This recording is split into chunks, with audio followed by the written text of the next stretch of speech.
அந்த அபரிவிதமான லாபம் கிடைக்கக்கூடிய இந்த ஆண்டாக இருக்கிறது. அதை முதல்ல நிறுத்திக்கங்க. இதோட இன்னொரு முக்கியமான விஷயம் என்ன அப்படின்னா, இது நாள் வரைக்கும் ஒரு பெரிய விஷயத்தை நம்மளால் செய்ய முடியல அப்படின்னு சொல்லிட்டு இருந்த கன்னிராசி அன்புள்ளங்கள் இந்த வருடம் நிச்சயமாக அந்த சாதனையை செய்வீங்க. அதுக்கு நீங்கள் என்ன செய்யணும் அப்படின்னா, உங்களுடைய சிறந்த அந்த முயற்சியை போடணும்.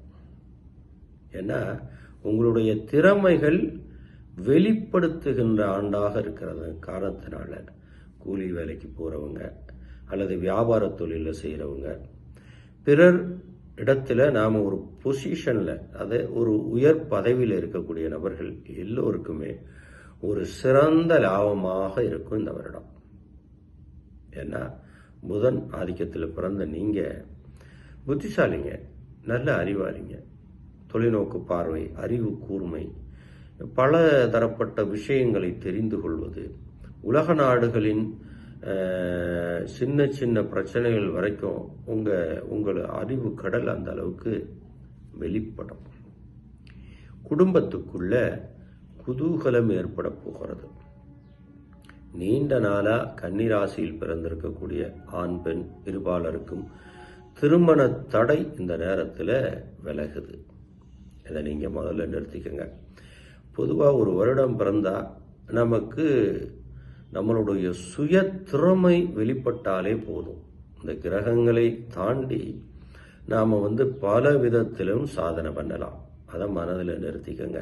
அப்போ எந்த வகையில் எடுத்துக்கொண்டாலும் பஞ்சாங்கத்தின் அடிப்படையில் நாம் ஒரு சின்ன கணக்குகளை நாம் போடும்போது உங்களுக்கு திறமை வெளிப்பட்டு லாபம் கூடுகின்ற ஆண்டாக இருக்கிறது.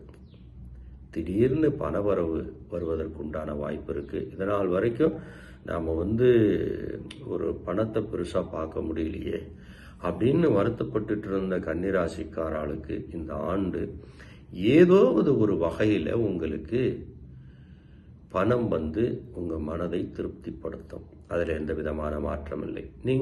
உங்களுடைய சொந்த திறமையை நீங்கள் எந்த மாதிரியான திறமைகள் வச்சிருந்தாலும், ஏன்னா இந்த உலகத்துக்குள்ள லட்சக்கணக்கான தொழில்கள் இருக்கின்றன. எத்தனையோ சிந்தனைகள் ஒவ்வொரு நாளும் நமக்கு உதிக்குது. எதுக்குள்ள உங்கள் திறமை, ஆர்வம், அக்கறை இருக்கிறதோ அதை வெளியே கொண்டு வாங்க.